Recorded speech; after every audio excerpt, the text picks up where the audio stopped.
We're cutting you loose. Your company card is canceled. Figure out how to get home yourself, loser." I read the text message 3 times, standing in that Buenos Aires hotel lobby. The marble floor under my feet felt more solid than anything else in my life at that moment. My boss's words glowed on the small screen in my hand. Each letter was a tiny knife. I didn't cry.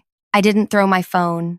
I just stood there while people walked past me speaking Spanish and dragging their luggage and living their normal lives while mine was ending. I typed back slowly, carefully, "Thank you for letting me know." Then I sat down on a cushioned bench near the entrance and tried to remember how to breathe. Let me go back. Let me tell you how I ended up here, thousands of miles from home, holding $40 in my wallet and a text message that basically said I was worthless.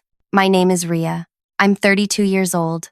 I have a 6-year-old daughter named Ivy, who still sleeps with the stuffed rabbit I gave her when she was born. Her father left when she was 2 months old, said he wasn't ready to be a parent, so it's just been us, me and Ivy, against everything. I started working at Belmar Goods 4 years ago. They made luxury handbags, the kind that cost more than my monthly rent. I wasn't a designer or anything fancy. I was a buyer coordinator. That meant I found people who could supply the materials we needed: leather, hardware, fabric, anything the designers asked for. The job paid enough to keep us fed and housed, not much more. But I was good at it, really good. I could talk to suppliers in different countries and make them understand what we needed. I learned bits of different languages. I asked about their families. I remembered their children's names. That's how you build trust. My boss was a man named Grayden, 46 years old, always wore expensive watches, always smelled like cologne that probably cost more than my weekly groceries. He got promoted to head of our whole division 3 years ago. I don't know how. He barely understood what we actually did. Grayden liked to remind me where I came from. "You're lucky to work here," he'd say when I asked for a day off to take Ivy to the doctor. "There are hundreds of people who'd take your place tomorrow." I'd smile and say, "I know, thank you." What else could I say? I needed that job. Ivy needed food and clothes and school supplies. So I swallowed everything, every insult, every dismissal, every joke he made about how I talked or how I dressed or how I didn't understand business the way he did. 2 months ago, Grayden called me into his office. "We have a problem," he said. "Our leather supplier in Argentina, the one who provides everything for our spring line, they're threatening to walk away." "Why?" I asked. "How should I know? You're the one who talks to these people." He said it like I was a translator, not someone who actually negotiated terms and built relationships. "I'll reach out to them," I said. I contacted the supplier that afternoon. His name was Eduardo. He ran a family business outside Buenos Aires. 3 generations making the finest leather I'd ever touched. Soft, but strong, beautiful. Eduardo was frustrated. "Your company treats us like we are machines," he told me during our conversation. "Last month, they wanted to pay us less. This month, they want faster delivery. They never ask if we can do this. They just demand." "I understand," I said. "Let me see what I can work out." I spent the next week putting together a proposal. Better payment terms, realistic delivery schedules, a guarantee of consistent orders so Eduardo could plan ahead. Things that made sense for both sides. Grayden barely looked at it. "Just go there," he said. "Go to Argentina and fix this. Make them happy. That's your job." "When?" I asked. "Next week. You'll be there for 3 weeks. Maybe a month. However long it takes." My heart dropped. That's a long time. "My daughter. Your daughter has family, doesn't she? Friends? Figure it out, Ria. This is your job." Ivy cried the night before I left. She held onto my waist and said, "Don't go, Mommy. Please don't go." I knelt down and held her small face in my hands. "I have to go to work, baby. Just for a little while. Aunt Priya is going to stay with you. You love Aunt Priya." "But it's my birthday soon," she whispered. I felt something break inside my chest. "I know. I'll be back before your birthday. I promise." I didn't keep that promise. I arrived in Buenos Aires on a Tuesday. The city was loud and alive and completely overwhelming. I took the cheapest taxi I could find to a hotel that Grayden's assistant had arranged. It was fine. A little worn, but clean. I met Eduardo the next day at his workshop. It wasn't in the city. I had to take a bus for almost an hour to reach it. The building was old, but well kept. Inside, workers were stretching and treating leather. The smell was sharp and earthy. Eduardo was 63 years old with gray hair and strong hands. His wife, Lucia, managed the administrative side. She brought me tea and pastries while we talked. "Tell me what you need," Eduardo said. "I need you to keep working with us," I said honestly. "But I also need you to tell me what's not working for you." We talked for hours that first day. About prices, about schedules, about respect. That last word kept coming up. Respect. "Your boss," Eduardo said carefully. "He speaks to us like we are nothing, like our work means nothing." "I know," I said quietly. "He speaks to me the same way." Eduardo's wife looked at me with something like sympathy. "Then, why do you stay?" "Because I have a daughter to feed," I said. She nodded. She understood. Over the next 2 weeks, I built something with Eduardo and his family. Not just an agreement, a real relationship. We negotiated terms that worked for everyone. I explained what the company needed. He explained what his workers could actually do. We found middle ground. Eduardo started insisting on something unusual. "I want you to be the person we deal with," he said. "Not your boss. Not anyone else. You." "I'm not in charge," I said. "I'm just the coordinator." "Then we make you in charge of this arrangement," he said firmly. "Every agreement goes through you. Every change must be approved by you. Otherwise, we don't work with Belmar anymore." I didn't understand why at the time. I thought maybe he just liked working with me better than Grayden. Later, I realized he saw something I didn't see yet. He saw that Grayden was using me, taking my work and pretending it was his. And Eduardo wanted to protect what we were building together. Back home, Grayden would message me at odd hours. "Where are we with the contract? When is it signed? What's taking so long?" I'd explain that building trust takes time, that rushing would ruin everything. He'd respond with things like, "I don't need excuses. I need results." Once, Grayden insisted on joining one of my conversations with Eduardo through an internet call. It was a disaster. Grayden interrupted constantly, made jokes that didn't translate, treated Eduardo like he was stupid. After Grayden left the conversation, Eduardo said to me, "That man doesn't respect anyone but himself." "I'm sorry," I said. "Don't apologize for him," Eduardo said. "You are not him." Ivy's birthday came and went. I sent her presents. I made a video message singing happy birthday. My sister Priya told me. Ivy cried when she opened them. "She just wants you home, Ria," Priya said. "I know," I whispered. Soon. Finally, after 3 weeks, we had everything ready. A full agreement, terms that made sense. A partnership that would bring Belmar Goods $12 million worth of materials over 2 years. Enough leather to fill their spring collection and beyond. Eduardo's family would benefit. The company would benefit. Everyone would win. The signing was scheduled for a Thursday morning. Eduardo wanted to do it properly. With his whole family present, he treated it like it meant something. I was proud of what I'd built. Genuinely proud. For once in my life, I felt like I'd done something that mattered. Something bigger than just surviving. That Wednesday evening, I was in the hotel lobby checking if I had everything ready for the next day when my phone buzzed. The message from Grayden appeared. "We're cutting you loose. Your company card is canceled. Figure out how to get home yourself, loser." End quote. I stopped breathing. I read it again, then again. No explanation, no warning, just those words. I checked my card. He wasn't lying. It had been canceled. I had $40 in my wallet. My return flight was booked for next week, using the company's travel account. I didn't know if that was canceled too. I was stranded, in a foreign country, after 3 weeks of work, after giving up my daughter's birthday, after eating cheap street food to save the company money, after sleeping in bargain hotels and taking buses and doing everything they asked. And Grayden called me a loser. My fingers moved on their own. "Thank you for letting me know." I didn't know what else to say. My mind was blank, empty. Before I continue further, I want to say thank you for listening to my story. I know these things are hard to hear. Sometimes they're hard to tell. But I appreciate you being here, wherever you are in the world right now, whether you're driving, or cleaning, or just sitting somewhere quiet. Thank you. Now, back to the story. I sat on that bench for maybe an hour, maybe more. People walked past. The hotel staff glanced at me sometimes, but didn't say anything. I kept thinking about Ivy. How would I get home to her? Would I have to ask my sister to wire me money? The humiliation of that felt almost as bad as the text message itself. Then something shifted inside me. Not anger exactly.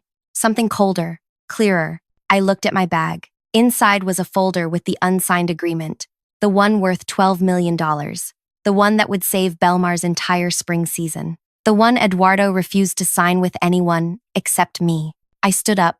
I walked out of that hotel. I found my way to the bus stop, and I rode back to Eduardo's workshop one last time. It was dark by the time I reached the workshop. The lights were still on inside. Eduardo and Lucia were finishing up paperwork for the next day's signing. They looked surprised when I walked in. "Ria," Eduardo said, "is everything all right? You look—" "They fired me," I said. The words came out flat. "Matter of fact, my boss. He sent a message this evening, said they're cutting me loose. He canceled my company card, told me to find my own way home." Lucia's hand went to her mouth. Eduardo's face went hard. "After everything?" he said quietly. "After 3 weeks? After you worked so hard?" "Yes. Where are you staying tonight?" "The hotel. I have enough cash for maybe 2 more nights. Then I'll figure something out." Eduardo exchanged a look with his wife. They had one of those conversations married people can have without speaking. Then he turned back to me. "The signing tomorrow," he said. "What do you want to do?" That was when I realized something. Eduardo wasn't asking if the signing would happen. He was asking what I wanted to happen. "What do you mean?" I asked. "This agreement," he said, gesturing to the papers on the workbench. "It's written with your name. You are the contact person. You are the one who approves everything. The company must deal with you to get our leather. That's what we negotiated. But I don't work there anymore." "Exactly," Eduardo said. "So, why would I sign with them?" The weight of what he was saying hit me slowly. The agreement wasn't just about me being a contact person. It was legally binding. Eduardo had insisted on language that made me the required point person for the entire partnership. Without me, there was no deal. "They'll send someone else," I said. "They'll try to renegotiate." "Let them try," Eduardo said. "I won't speak to them. My family won't speak to them. We built this relationship with you, not with that man who disrespects us. You." "But what about the other company?" I asked. "The one that contacted you last month?" Eduardo smiled. It wasn't a happy smile. It was something else. Something sharp. Aurora Lux. "Yes. They've been calling us for almost a year, offering better prices, better terms. We always said no because we had an understanding with Belmar. But now," he shrugged. "Now Belmar has broken that understanding." "You'd really walk away from $12 million? I asked. "The money isn't walking away," Lucia said gently. "It's just walking to someone else, someone who treats people properly." I felt something loosening in my chest, something that had been tight for so long I'd forgotten it was there. "There's something else," Eduardo said. "Aurora Lux asked us last month if we knew anyone who could coordinate their international buying, someone who understands materials and suppliers, someone with connections." He paused. "I have someone in mind now." He meant me. "I can't," I said automatically. "I need to get home. I need to find another job. You need to stop letting people treat you like you're worthless," Eduardo said firmly. "This man, your boss, he throws you away like garbage after you built something valuable for him. And you want to rush home and find another person who will do the same thing?" "I have a daughter," I said. "I need stable work. I can't take risks." "This isn't a risk," Lucia said. "This is you taking what you've earned. You built this relationship. You did the work. Why should they benefit from it?" I looked at the unsigned agreement in my hands. 3 weeks of my life, 3 weeks away from Ivy. All those conversations, all those negotiations, all that trust I'd built. And Grayden had called me a loser. "What would I need to do?" I asked quietly. Eduardo's expression softened. "Tonight, nothing. Stay here. We have a guest room upstairs. Tomorrow morning, I'll call Aurora Lux. I'll tell them Belmar is no longer an option. I'll introduce them to you. Then I'll call your old boss and tell him there will be no signing. He'll be angry." "Good," Eduardo said simply. I stayed in their guest room that night. It was small and clean, with a bed that felt like sleeping on a cloud compared to the hotel. Lucia brought me tea and empanadas. She sat with me while I ate. "My father used to say something," she told me. "When someone shows you who they really are, believe them the first time. Your boss showed you who he is. Don't give him a second chance to prove it again." I thought about that all night, about all the times Grayden had shown me exactly who he was, and how I'd ignored it because I needed the job, because I was scared, because I thought I didn't have choices. The next morning, Eduardo made his calls. First, he called someone at Aurora Lux. I could only hear his side of the conversation. Yes, this is Eduardo from Familia Reyes Leatherworks. We spoke last month about a partnership. Is that still something you're interested in? Good. I have someone you should meet. She's brilliant. She's the reason Belmar wanted to work with us. Now, she's available. Then he called Grayden. I sat there in Eduardo's workshop while he put the phone on speaker. My hands were shaking, but I tried to keep my face calm. Grayden answered on the second ring. Eduardo, finally. I've been trying to reach you. Are we all set for this morning? No, Eduardo said. We're not all set. Silence. What do you mean? Grayden's voice changed. Got harder. I mean there will be no signing, no agreement. Familia Reyes will not be working with Belmar Goods. Is this about money? Because we can. This is about respect, Eduardo said. Something you don't understand. Now wait a minute. I don't know what Ria told you, but she told me you fired her. Eduardo interrupted. After she spent 3 weeks here building something good. After she worked harder than anyone I've seen. You threw her away like she means nothing. That's an internal company matter, Grayden said. His voice was tight now, controlled. It has nothing to do with our business arrangement. It has everything to do with it, Eduardo said. Ria was our arrangement. We negotiated with her. We trust her. We don't trust you, so there is no arrangement. You can't do this. We have a verbal agreement. We have nothing, Eduardo said. And now I'm going to work with Aurora Lux instead. They've been asking us for a year. We said no because we were loyal to Belmar. But Belmar wasn't loyal to the person who made this possible. So, goodbye. Wait. Eduardo hung up. I just stared at him. My heart was beating so fast I thought it might break through my ribs. I started. Did you really? Yes, Eduardo said calmly. I did. Now let's talk about your new job. Aurora Lux wanted to meet me that afternoon. Eduardo arranged everything. They sent a car, an actual car with a driver. I'd been taking buses for 3 weeks. The Aurora Lux headquarters was in a better part of Buenos Aires. Newer buildings, cleaner streets. I felt out of place walking in there wearing the same clothes I'd been rotating for weeks. The person who met me was a woman named Isla. She was maybe 45, sharp suit, kind eyes. Eduardo speaks very highly of you, she said after we shook hands. Tell me about yourself, I told her.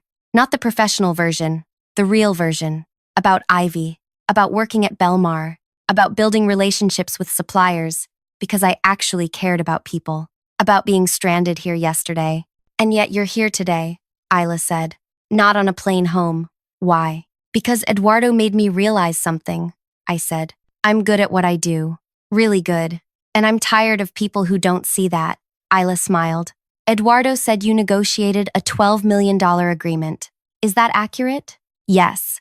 Can you do that again? For us? Yes, I said. And I meant it. Then let's talk about what you need. Salary, travel arrangements, flexible schedules because you have a daughter. All of it. Tell me what would make this work for you. No one had ever asked me that before. What I needed. What would make things work for me. I told her. About needing to be home for Ivy. About wanting fair pay. About needing respect and trust. About wanting to build something that mattered. Done, Isla said. All of it. When can you start? I need to get home first, I said. See my daughter. Explain what's happening. Then I can come back. We'll arrange your flight. Today, if you want.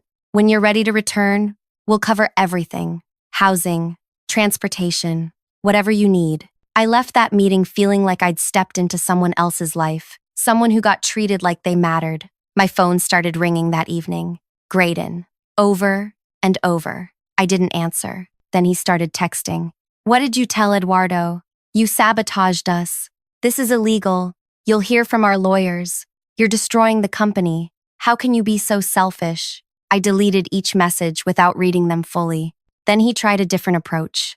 Ria, please, let's talk about this. Maybe I was too harsh yesterday. We can work something out. Come back and we'll fix this. I blocked his number. The next morning, Eduardo drove me to the airport himself. He'd paid for my ticket, wouldn't let me refuse. You earned this, he said at the departure gate. You earned respect. You earned trust. You earned a good job. Don't let anyone tell you otherwise. Thank you, I said. It felt insufficient. Those 2 words couldn't hold everything I was feeling. Go see your daughter, he smiled. Then come back and help us build something better. The flight home was the longest 13 hours of my life. I kept thinking about Ivy, about holding her, about explaining why I'd been gone for her birthday, about telling her things were going to be different now. Priya picked me up from the airport, one look at my face, and she asked, "What happened?" I told her everything in the car. She kept glancing at me while driving, like she was checking if I was real. "So she said slowly, "you just walked away? And now you have a better job?" "I didn't walk away," I said. "They threw me away. I just made sure they couldn't benefit from the pieces." Ivy was asleep when I got home. I went to her room and sat on the edge of her bed. She looked so small, so peaceful. I brushed hair from her face and she stirred. "Mommy?" Her eyes opened, then went wide. "Mommy?" She threw her arms around my neck, and I held her tight enough that she squeaked. "You're home," she said into my shoulder. "I'm home, baby, and I'm never going to be away that long again. I promise." "You promised you'd be back for my birthday," she said quietly. "I know. I'm sorry. I broke that promise, but I'm going to keep this one." She pulled back and looked at my face. "Are you okay, Mommy? You look different." "I'm better than okay," I said. "Everything's going to be better now." That weekend, Belmar Goods tried to reach me through other channels. Someone from their administrative department sent me a message. "Grayden would like to speak with you about reconsidering your position. We're prepared to offer increased compensation." I wrote back, "I don't have a position to reconsider. I was fired, via text message. While stranded overseas, please don't contact me again." They tried twice more. Different people. Same message. I ignored them all. 2 weeks later, I was back in Buenos Aires. This time, Aurora Lux arranged everything. A decent apartment near the workshop, a rental car so I wouldn't need buses, a schedule that let me fly home every 2 weeks to see Ivy. Isla met me on my first day. "Welcome back," she said. "Ready to build something?" "Yes," I said. The work was similar to what I'd done before, finding suppliers, negotiating terms, building relationships. But everything else was different.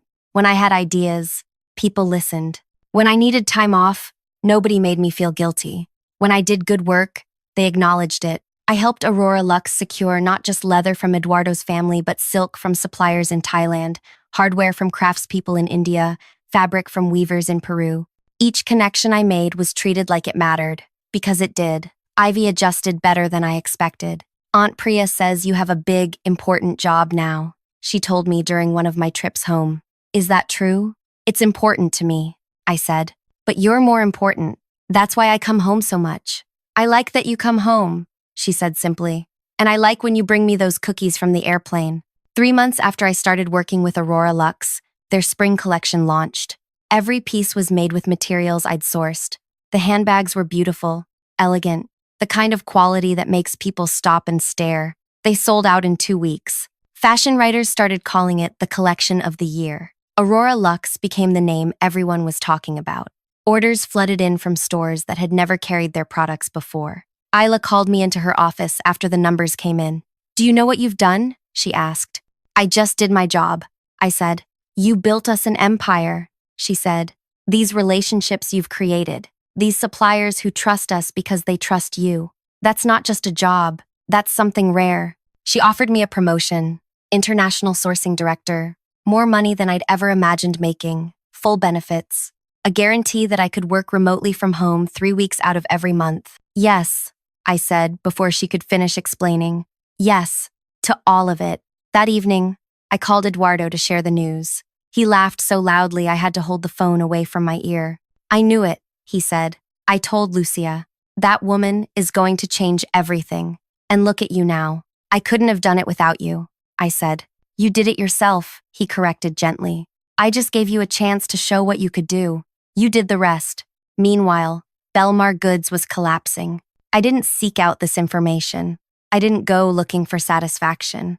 But news travels in small industries. People talk, suppliers share stories. I heard things. Without Eduardo's leather, Belmar couldn't fulfill their spring orders.